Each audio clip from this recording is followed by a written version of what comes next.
अब क्या ही बोलूं दोस्तों, रॉयल रंबल खत्म हो चुकी है एंड गाइस मेन इवेंट उसो जे उसो ने जीत लिया है। नमस्कार दोस्तों, मेरा नाम है गौरव, आप देख रहे हैं डब्ल्यूडब्ल्यूई हिंदी गॉसिप्स। WHG। तो गाइस रॉयल रंबल खत्म हो चुकी है और हम लोगों के साथ प्रैंक हो गया है लिटरली। जो हाँ, कुछ लोग सोच रहे थे जॉन सीना जीतेंगे, कुछ सोच रहे थे कि सैथ जीत सकते हैं या फिर सीएम पंक। यहाँ मेन इवेंट उसो यानी कि जे उसो ने बाजी मार ली है। इस बारी की रॉयल रंबल हिस्ट्री की सबसे अनप्रिडिक्टेबल रॉयल रंबल कही जाएगी एंड लिटरली दोस्तों गूज बम्स आ गए। मेरे हिसाब से रॉयल रंबल ऐसी ही होनी चाहिए जिसके अंदर पता ना हो कौन जीतेगा। सच्ची बात बताऊं दोस्तों, आज सारे के सारे ऑड्स फेल हो गए हैं और मुझे इस बात की खुशी है क्योंकि जे उसो को दोस्तों वो प्लेटफॉर्म मिल रहा है जो वो डिजर्व भी करते हैं। लेकिन जिस तरीके से दोस्तों रोमन रेंस का एलिमिनेशन हुआ ना, दिल से बुरा लगा है। बात ये नहीं है कि रोमन रेंस बाहर हुए, बात यह है कि उसके बाद क्या हुआ है, वो चीज़ दोस्तों काफ़ी दिल को दुखाने वाली थी। तो क्या कुछ हुआ, चलिए फास्ट फास्ट डिस्कस कर लेते हैं। आज की रॉयल रंबल की शुरुआत हम लोगों को स्टेफनी मैकमैन के एंट्री के द्वारा देखने को मिलती है। स्टेफनी मैकमैन आगाज करती है 30 वुमन रॉयल रंबल का। इसकी शुरुआत होती है दोस्तों इयो स्काई एंड लिव मॉर्गन के साथ, जो कि काफ़ी अच्छे से भिड़ती है। धीरे धीरे दोस्तों हम लोगों को वहाँ सरप्राइज एंट्रीज देखने को मिलती है। यहाँ दोस्तों इक्का दुक्का सरप्राइज एंट्री थी, जैसे कि जॉर्डन ग्रेस की, जो कि अब ऑफिशियली डब्ल्यूडब्ल्यूई का पार्ट है। प्लस दोस्तों हम लोगों को ट्रिश स्ट्रैटस की एंट्री देखने को मिलती है नंबर 25 पर, जिन्हें काफ़ी अच्छा पॉप मिला। लेकिन मेरा फेवरेट था अलेक्सा ब्लिस की वापसी। अलेक्सा ब्लिस जिन पर दोस्तों काफ़ी रूमर्स चल रहे थे कि नहीं आएगी और मे भी आ भी सकती है, वो फाइनली दोस्तों यहाँ आ चुकी। नई डील उन्होंने साइन कर रही है, अलेक्सा आई है और लिटरली आंखों में दोस्तों आंसू आ गए थे अलेक्सा की एंट्री देखकर और सबसे ज़्यादा पॉप उन्हें ही मिला है। देन दोस्तों हम लोगों को धीरे धीरे करके और भी लेजेंडरी सुपरस्टार्स आते हुए नजर आती है, जैसे कि शार्लेट फ्लेयर नंबर 27 पर आती है, जो कि बहुत ज़्यादा एलिमिनेशन की, लिटरली काफ़ी ज़्यादा एलिमिनेशन वहाँ शार्लेट की तरफ से देखने को मिलती है। इसके बाद दोस्तों मैच आगे बढ़ता है। देन हम लोगों को वहाँ आते हुए नजर आती है जूलिया नाया जैक्स आई नंबर 29 पर, जिन्होंने ट्रिश स्ट्रैटस को बाहर किया और काफ़ी हिल हीट भी जनरेट हुई है उनके एलिमिनेशन के चलते। देन हम लोगों को नंबर 30 पर देखने को मिलता है दोस्तों एक लेजेंडरी रिटर्न फ्रॉम दी बेला यानी कि निकी बेला, जिन्हें काफ़ी अच्छा पॉप मिला। अभी सारी महिलाएं रिंग में भिड़ती हुए नजर आती है और यहाँ नाया जैक्स दोस्तों मौके को भुनाते बहुत सारी महिलाओं को एक साथ ही बाहर कर देती है। रिंग में एंड में क्या चीज़ देखने को मिलती है कि 3 महिलाएं बाकी है, जैसे कि नाया जैक्स, रॉक्सन पेरेज जिन्होंने बहुत अच्छी परफॉर्मेंस दी है दोस्तों, NXT से आई है, बहुत अच्छी परफॉर्मेंस दी, और शार्लेट फ्लेयर। 3 बची हुई है कि गाइज जो नाया है वो एलिमिनेट हो जाती है और इसी गहमा गहमी में दोस्तों रॉक्सन पेरेज, जो कि गाइज एप्रन के ऊपर खड़ी हुई थी, उन्हें किक लगती है शार्लेट फ्लेयर की तरफ से। शार्लेट फ्लेयर रॉयल रंबल जीत गई। तो शार्लेट फ्लेयर ने दोस्तों रॉयल रंबल जीती है और गाइज यहाँ और जो थे वो बिल्कुल सही गए। शार्लेट का ही रूमर था कि शार्लेट जीतेगी, शार्लेट यहाँ जीती भी है, लेकिन मेंस के रॉयल रंबल में ऐसा बिल्कुल भी नहीं हुआ, वहाँ और बिल्कुल फेल हो गए। यहाँ दोस्तों जो अगला मैच हम लोगों को देखने को मिला था वो था मोटर सिटी मशीन गन का, जो कि फेस कर रहे थे DIY को। मैच की बात करूँ, मैच वॉज एब्सोल्युटली गुड, लेकिन इसकी एंडिंग दोस्तों काफ़ी कंफ्यूजिंग थी। मैच की शुरुआत दोस्तों ऐसे होती है कि सबसे पहला पिनफॉल ले लेता है दोस्तों DIY, क्योंकि वहाँ टैग का पता नहीं चलता दोस्तों मोटर सिटी मशीन गन के मेंबर को, और गाइज सबसे पहला आ जाता है DIY का। और चूंकि 2 पिनफॉल वाला जीतना था तो सेकंड पिनफॉल ले लिया MG ने। अब मैच आगे बढ़ रहा है और मैच का रिजल्ट किसी को नहीं पता कौन जीतेगा।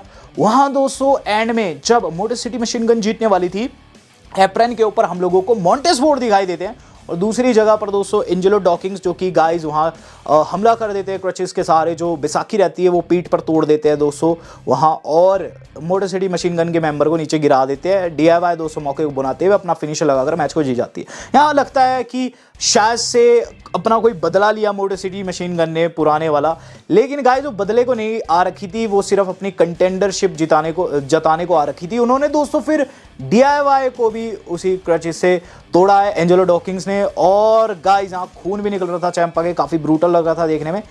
देन कोडी वर्सेस ओवन, सच्ची बात बताऊं ये मैच दोस्तों लोग देखना चाहते थे, लेकिन मैं देखना नहीं चाहता था क्योंकि इसका रिजल्ट ऑलरेडी सभी को पता था क्या आने वाला है, लेकिन इस तरीके से आएगा मुझे बहुत बुरा लगा है ओवंस के लिए, दिल से दोस्तों ओवंस के लिए बुरा लगा है, क्योंकि दोस्त भी यहाँ काम नहीं आता है। मैच की शुरुआत में दोस्तों हमें चीज़ देखने को मिलती है कि लैडर पर ये जो टाइटल रहते हैं दोनों के दोनों लटकाए जाते हैं। मैच शुरू होता है और मैच के अंदर दोस्तों कोडी को काफ़ी मार पड़ती है एंड जैसे में दोस्तों हमें चीज़ देखने को मिलती है कि चीज़ें तब पलट जाती है जब दोस्तों केविन ओवंस दोस्तों मार खाने लगते हैं। इस दौरान दोस्तों कोडी क्या करते हैं, कोडी सोचते हैं कि मैं इसे सुप्लेक्स लगा दूंगा, लेकिन टॉप रोप से केविन ओवंस को सुप्लेक्स मारना मतलब अपने पैर पर कुल्हाड़ी मारना, वहां दोस्तों ओवंस ने ही कोडी को सुप्लेक्स कर दिया वहां लैडर के ऊपर। और फिर दोस्तों वहां आ जाते हैं none other than Sami Zayn दोस्तों दोनों को ही चेकआउट करते हैं। यहाँ दोस्तों सेमी का कुछ पता नहीं था, वो ना ही इस और थे ना ही उस और थे, वो बस चेकआउट करने आ रखे थे। केविन ने कहा रखा था हेल्प को आई हो, लेकिन वो हेल्प को बिल्कुल नहीं आ रखे थे, बस चेकआउट करने आ रखे थे। इस बार हम लोगों को क्या देखने को मिलता है कि ओवेंस जो है उठ खड़े होते हैं, कोडी को मारने की कोशिश करते हैं, लेकिन इसी गहमा गहमी में दोस्तों खुद रिंग पोस्ट पर सर खा जाते हैं अपना, क्योंकि कोडी ने उन्हें मार दिया और खून निकलने लग गया। जिसके बाद दोस्तों हमें चीज़ देखने को मिलती है कि जो ओवेंस रहते हैं ना गाइस, वो खून में वहाँ तरातर हो रहे हैं और गाइस स्टिल फाइट कर रहे हैं और कोडी को ले जाते हैं दोस्तों अनाउंसर टेबल के ऊपर, जहाँ वो उन्हें पाइल ड्राइवर मारने की कोशिश करते हैं। नीचे लैडर लगी हुई थी। यहाँ दोस्तों सेमी को चाहिए था कि हेल्प करे, लेकिन सेमी ने कोई भी हेल्प नहीं की। वहाँ केविन ओवेंस का रिवर्स हो गया। केविन ओवेंस जो मारना चाहते थे, कोडी ने रिवर्स कर दिया और गाइस अलबामा स्लैम मार दिया लैडर के ऊपर और गाइस लिटरली गर्दन फंस गई लैडर में, लैडर गई टूट और ओवेंस गए फूट। कोडी चढ़े, टाइटल निकाला और मैच हो गया खत्म। यहाँ सेमी ज़ेन की दोस्ती बिल्कुल जीरो, वहाँ खून बह रहा था और कोडी रोड्स बिल्कुल स्टाइल में उनके ऊपर खड़े हुए थे केविन ओवेंस के ऊपर। देखने में बहुत ज़्यादा बुरा लग रहा था, लेकिन जो हुआ सो हुआ। यहाँ दोस्तों कोडी रोड्स ने अपना टाइटल एक डोमिनेटिंग वे में डिफेंड कर दिया। इसके बाद हम लोगों को देखने को मिला main event of the evening, जिसकी हाइप बहुत ज़्यादा थी। क्या ये हाइप पर सही उतरा? यस गाइज 101% इस बारी की रॉयल रंबल हमारी हाइप पर सही उतरा है। एक भी गलती मैं नहीं निकाल सकता इस बारी की रॉयल रंबल की। हालांकि कुछ एक लेजेंड्स की वापसी हो जाती तो अलग ही मजा आ जाता, लेकिन ओवरऑल अगर मैं रेसलिंग की बात करूं 100% थी। शुरुआत दोस्तों हम लोगों को देखने को मिलती है बेस्ट लूचाडोर्स की एंट्री के साथ। नंबर 1 पर रे मिस्टेरियो, नंबर 2 पर पेंटा, लिटरली गूज बम्स आ गए। वहाँ दोस्तों हम लोगों को रे पेंटा को बाहर करने की कोशिश करते हुए नजर आते हैं और नंबर 3 पर आते हैं चैट, जिनका पेंटा के साथ अलग ही है।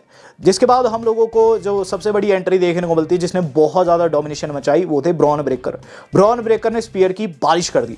इसके बाद दोस्तों हमें नंबर 8 पर एक सरप्राइज एंट्री देखने को मिलती है, जहाँ नंबर 8 पर आने वाले थे दोस्तों तोजावा, लेकिन एलिमिनेट है वो एक कार्मेलो हेज ने तोजावा को टेक डाउन कर दिया। उसके बाद बैक स्टेज तोजावा से ट्रिपल एच पूछते हैं क्या तुम जा सकते हो, जिस पर तोजावा बिल्कुल ऐसे जैसे कि मुर्दा है ऐसे रिएक्ट करते हैं और फिर दोस्तों वहाँ खड़े हुए आइशो स्पीड को ट्रिपल एच जाने को कहते हैं। आइशो स्पीड जाते भी है और जाते सार दोस्तों अपने कुछ मूव दिखाते हैं, लेकिन गाइस जो होना था वो हुआ। वहाँ आइशो स्पीड को लग गया spear out of nowhere. Bron Breakker ने उन्हें तोड़ के रख दिया और फिर उठाकर दोस्तों उन्होंने उन्हें बाहर फेंका, जहां बाहर खड़े हुए थे ओटिस जो कि एलिमिनेट हो रखे थे, उन्होंने उन्हें अनाउंसर टेबल के ऊपर फेंका। तो आइशो स्पीड का दोस्तों बिल्कुल इन्होंने पुतला बना के रख दिया था।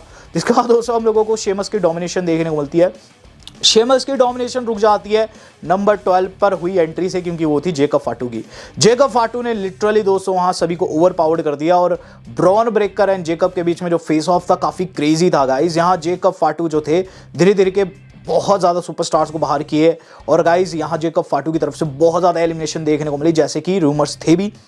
हम लोगों को दोस्तों सबसे क्रेजी एंट्री देखने को मिलती है। इसके बाद वो रहती है नंबर 15 पर जो हेनरी की, TNA वर्ल्ड चैंपियन जो हेनरी नंबर 15 पर एंट्री लेते हैं, जिन्हें काफ़ी अच्छा पॉप मिलता है। लेकिन गाइस जेकब फाटू इन्हें टेक डाउन कर देते हैं, जिस पर शेमस एंड जेकब की कहासुनी होती है।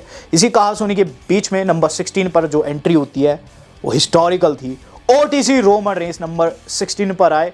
मुझे बिल्कुल भी विश्वास नहीं हुआ, क्योंकि यहाँ मुझे पता था अब रोमन रेंस को टिकना पड़ेगा इस मैच में और वो थकेंगे। यहाँ वो शेमस को बाहर करते हैं, जो हेनरी को दोस्तों बाहर करते हैं और फिर दोस्तों ब्रॉन ब्रेकर को भी बाहर करते हैं। ब्रॉन ब्रेकर ने इवन उन्हें स्पीयर भी लगा दिया था, लेकिन उन्होंने रिवर्स कर दिया दोस्तों। वहाँ जब वो निकालने वाले थे उन्हें, तो उन्होंने बाहर कर दिया। अब जेकब फाटू और रोमन भिड़ रहे हैं और इसी दौरान दोस्तों जो अगली एंट्री थी रोमन रेंस के लिए बहुत ज़्यादा बुरी थी, वो थी दोस्तों ड्रू मैकिंटायर की।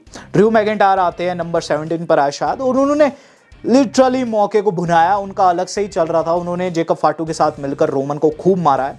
इसके बाद हम लोगों को फिन बैलर देखने को मिलते हैं, देन शिंस्के नाकामुरा। सबसे इंपॉर्टेंट एंट्री जो रहती है नाइट की, वो रहती है नंबर 20 की, जो कि नन अदर देन हमारे मेन इवेंट ऊसो यानी कि जे ऊसो थे। जे ऊसो आते हैं रिंग में और गाइस आते सार उन्होंने शिंस्के नाकामुरा को बाहर कर दिया।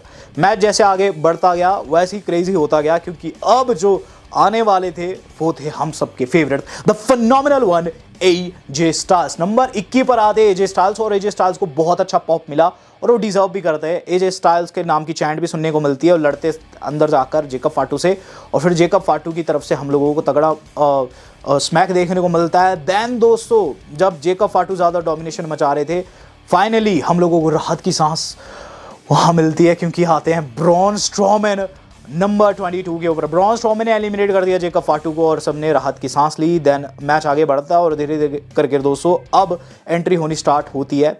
यहाँ दोस्तों जो अगली एंट्री रहती है वो रहती है दोस्तों हमारे जॉन सीना की। जॉन सीना है और जॉन सीना को बहुत अच्छा ओवेशन मिला और जॉन सीना के बाद ठीक बाद हम लोगों को सीएम पंक आते हुए नजर आते हैं और तीनों एक दूसरे को रोके खड़े रहते हैं। थोड़ा सा ऑड लगा देखने में क्योंकि गाइज रॉयल रंबल थी इन्हें भिड़ना चाहिए था, चलो जो हुआ सो हुआ, क्योंकि जॉन सीना ने रोके रखा था अगली एंट्री के लिए जो कि नंबर 25 की थी, none other than Seth Rollins थे।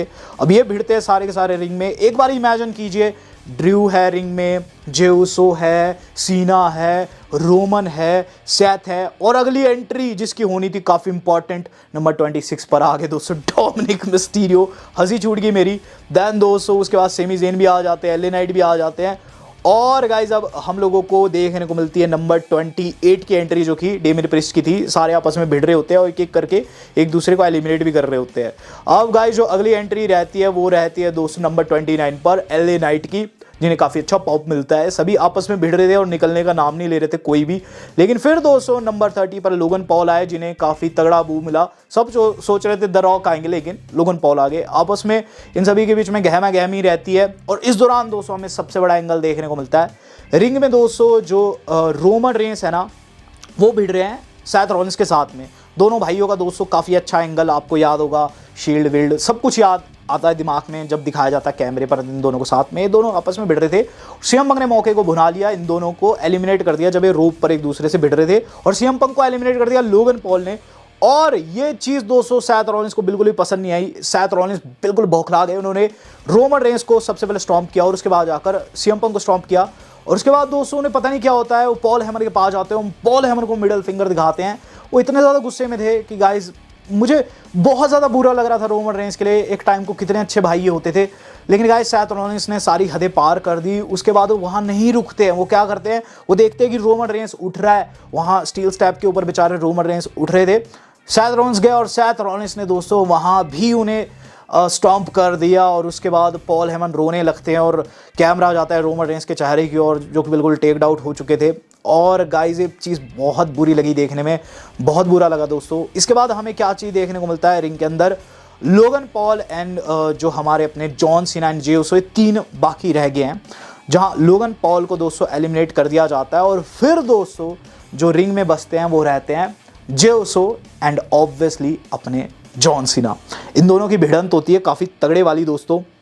सच्ची बात बताऊं इस भिड़ंत के अंदर बिल्कुल ये सोच रहा था मैं कि जॉन सीना जीतेंगे लेकिन गाइज उल्टा ही हो गया। इसके अंदर क्या चीज़ देखने को मिलती है कि लोगन पॉल जो कि गाइज एलिमिनेट कर दिए गए थे जॉन सीना के द्वारा, वो दोस्तों बाहर पड़े हुए हैं और गाइज अंदर जे उसो सीना भिड़ रहे हैं। 1-2 मिनट तक ही भिड़ते ही रहते हैं, भिड़ते ही रहते हैं और फिर दोस्तों एक वो समय आता है जहां अब ये दोनों एप्रन के ऊपर है, लड़ रहे हैं और यहाँ दोस्तों सुपर किक लग गई है जॉन सीना को। जॉन सीना ऐसे गिरने की एक्टिंग कर रहे हैं लेकिन गाइज उन्होंने रोप पकड़ रखी है। जे उसो अंदर गए, रोप से अंदर गए, जस्ट उन्होंने एक धक्का सा दे दिया जॉन सीना को और जॉन सीना बाहर गिर गए। दोनों पैर लग गए उनके और वो उनके मुंह पर जो एक्सप्रेशन था वो देखने वाला था, बिल्कुल शॉक थे। जे उसो दोस्तों रॉयल रंबल 2025 जीत गए और उसके बाद दोस्तों जॉन सीना ने वो चीज़ की जिसके लिए उन्हें अप्रिशिएट भी किया जा रहा है और रिंग में जाते हैं, जे उसो का गले लगाते हैं और गाइज उनका हाथ हवा में भी खड़ा करते हैं।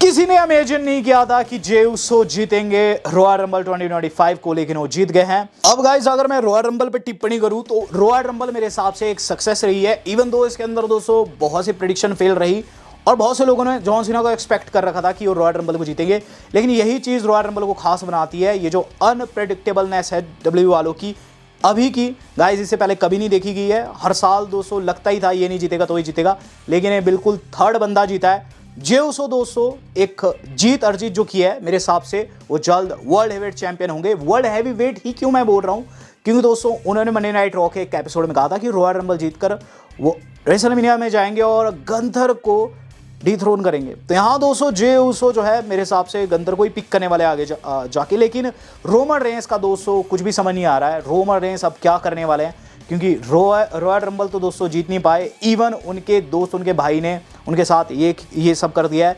यहाँ सेथ वर्सेस रोमन रेंस की मुझे बू आ रही है, ब्रदर वर्सेस ब्रदर की बू आ रही है, और इनके बीच में जो बैड ब्लड है फाइनली खत्म होना चाहिए। एक प्लेटफॉर्म होना चाहिए जहां दोस्तों एक दूसरे को फेस करे और चीज़ों को खत्म करे। आपको क्या लगता है दोस्तों, रोमन रेंस के साथ में सही हुआ या फिर गलत? Do let me know in the comment box. और जे उसो पर क्या टिप्पणी कीजिएगा, मैं देखना चाहूंगा। आज तक इतना ही, धन्यवाद, शब्बा खैर।